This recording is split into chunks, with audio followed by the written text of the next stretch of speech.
Deus está presente, viva Jesus, em nossos corações para sempre. Agora 10h35, hora oficial de Brasília, para você em Manaus, 9h35 da manhã. Nossa saudação a você que acompanha a Super Rede Boa Vontade de Comunicação em todo o país. Segundo o dicionário Priberan da língua portuguesa, capacitismo é a discriminação de pessoas com algum tipo de deficiência. E uma das principais manifestações dessa segregação acontece no mercado de trabalho, já que mais da metade das pessoas com deficiência estão em atividades informais. Esses dados são da PNAD Contínua, a Pesquisa Nacional por Amostra de Domicílios Contínua. A gente recebeu aqui na Super Rede Boa Vontade de Comunicação perguntas sobre o papel da espiritualidade ecumênica no combate ao capacitismo. Se você tem alguma dúvida também sobre esse assunto, pode mandar para a gente pelo WhatsApp, código de área 11 99 831 8195, também pelos comentários do canal da Religião Divina no YouTube, youtube.com/Religião de Deus Vídeos, e claro, se você preferir não se identificar, naturalmente o seu desejo será respeitado. A gente recebe hoje o ministro pregador da Religião de Deus, do Cristo e do Espírito Santo, irmão João Carlos de Carvalho. Seja sempre bem-vindo, irmão João Carlos, Deus está presente. Viva Jesus em nossos corações para sempre. O nosso cumprimento a todos que estão na audiência para tratar de um assunto que é extremamente importante. Sim. Porque nós nos firmamos na palavra do próprio Cristo de Deus, que no seu Santo Evangelho segundo Mateus, capítulo 23, versículo 8, após se revelar como o Cristo de Deus, ele diz: e vós sois todos irmãos. Irmão Paiva vai nos ensinar, na página 122 do seu livro, na versão Pocket, É Urgente Reeducar, que todos somos uma família. Porém, temos comportamentos diferentes, né? Ninguém pensa igual dentro de uma mesma casa.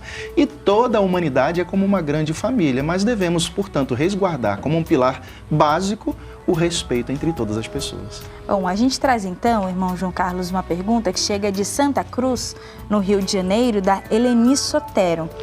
Ela assim nos escreveu: eu tenho um neto com o transtorno do espectro autista, ele tem 19 anos, e pensei que, por receber o diagnóstico ainda na infância, essa fase agora seria mais tranquila.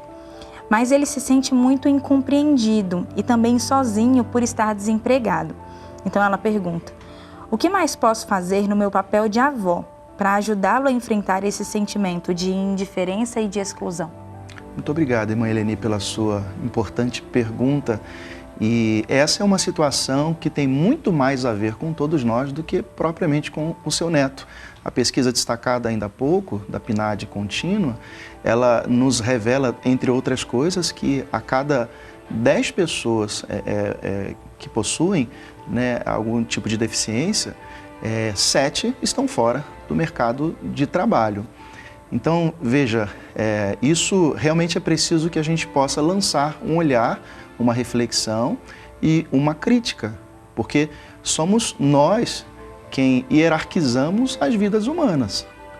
Somos nós quem promovemos, portanto, esse tipo de olhar e de postura e de comportamento com relação às nossas convivências sociais, né? Somos nós que definimos, criamos e estabelecemos termos ofensivos, olhares de preconceito e de julgamento e, portanto, é necessário que a gente dê um basta.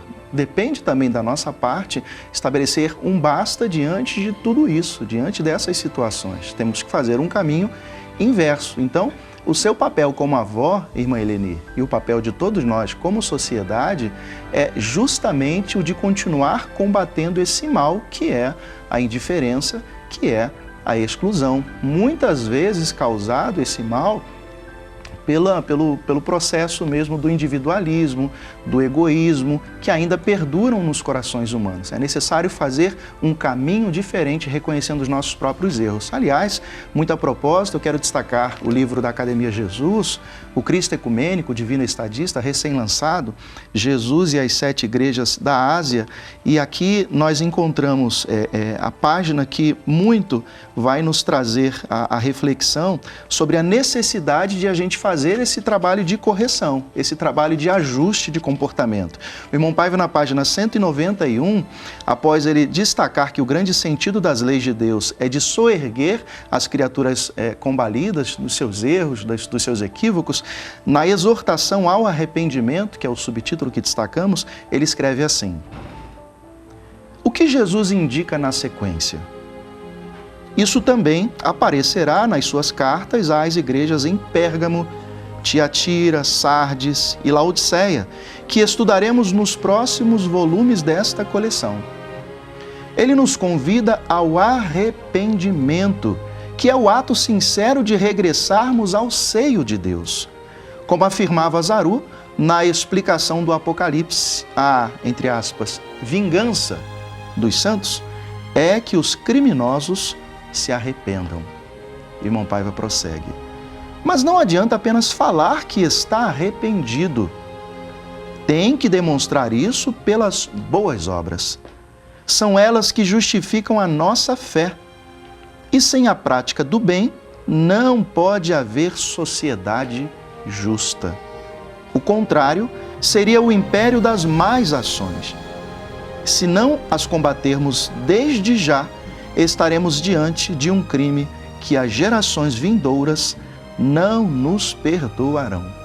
A gente para por aqui essa página extraordinária que o irmão Paiva nos destaca 191, trazendo-nos o subtítulo Exortação ao Arrependimento. Então reconhecemos que o erro está praticado, primeiro que nós que defendemos a vida e o sentido igualitário de comportamentos e de respeito mútuos, precisamos continuar perseverantes, porque senão a gente desiste, acha que está tudo perdido e a gente não vai defender aqueles que nós amamos e a humanidade como um todo que estamos aprendendo a amar, defendendo os direitos de todas as pessoas. Então, a nossa perseverança, a nossa dedicação, a insistência naquilo que é o correto aos olhos de Deus, combatendo aquilo que infelizmente ainda está equivocado, é a postura que nós precisamos ter. E cultivarmos no nosso próprio coração e no coração alheio, esse sentido mesmo de se comprometer com o que é certo, com o que é correto, com o que é certo. Nos arrependermos dos erros cometidos e aprendermos a caminhar realmente um caminho novo, né?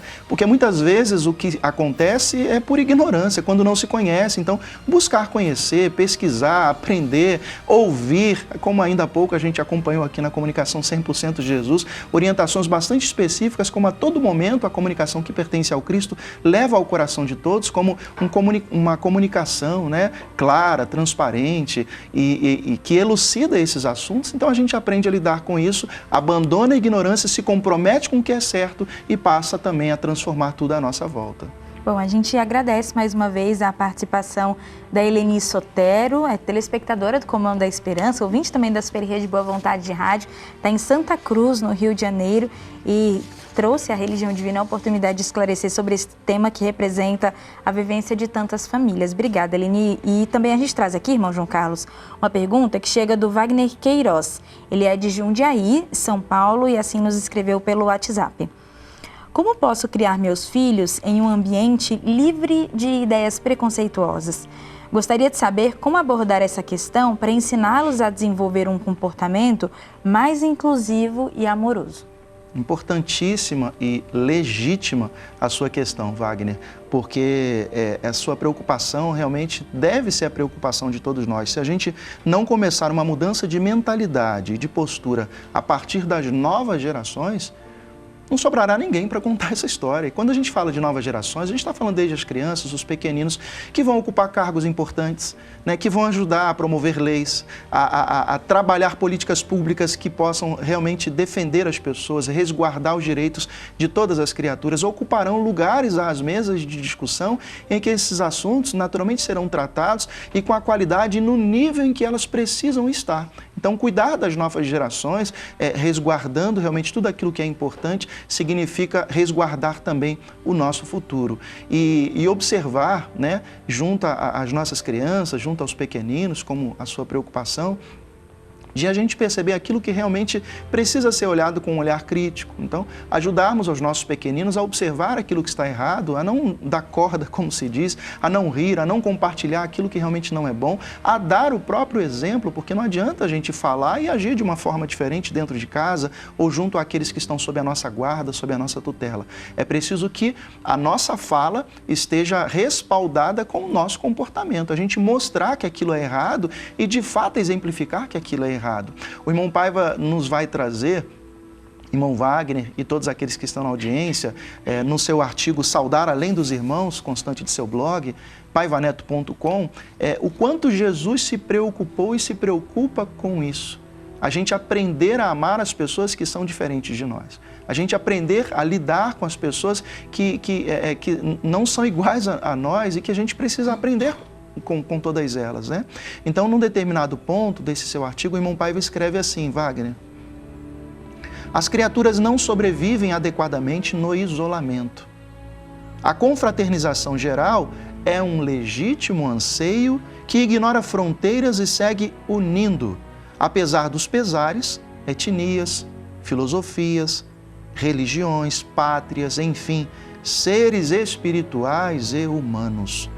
Em sua passagem pela Terra, Jesus, o Cristo ecumênico, o divino estadista, testemunhou a todo momento que esse é o caminho.